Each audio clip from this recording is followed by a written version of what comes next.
we are going to look externally at what our peers and the places we compete for talent are doing so that we understand that. The second, understandably, is going to be affordability, because we are a for-profit business that's trying to grow.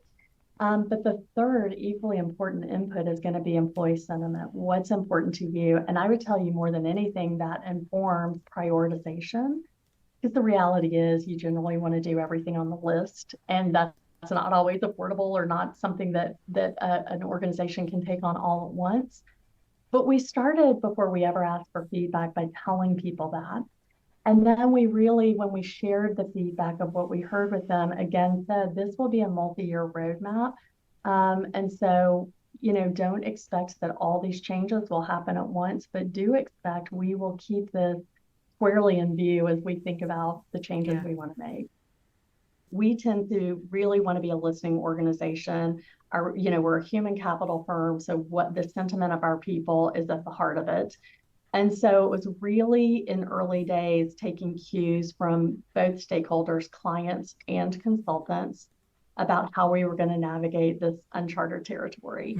And so we started that. Thankfully, we had a lot of collaboration tools already in place, so we didn't have to scramble as much as some organizations did to get Zoom and to get Teams and other things in. We had already been kind of pursuing early days of a digital transformation, and so that, we're very grateful for that. So on those calls, which are largely attended, you have hundreds of people on them, which makes the personal connection tough.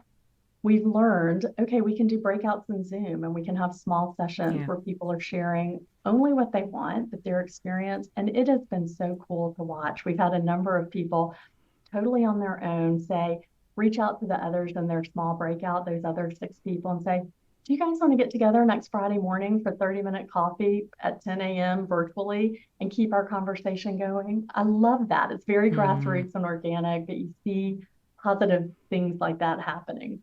Yeah, it's so nice. And I love that you're viewing DE&I as like, this is something that we actually need in order to remain competitive. The way I always think of it is that the clients that you're serving should be reflected in your organization, essentially, especially at those senior levels as well. What kind of other initiatives are you doing around DE&I?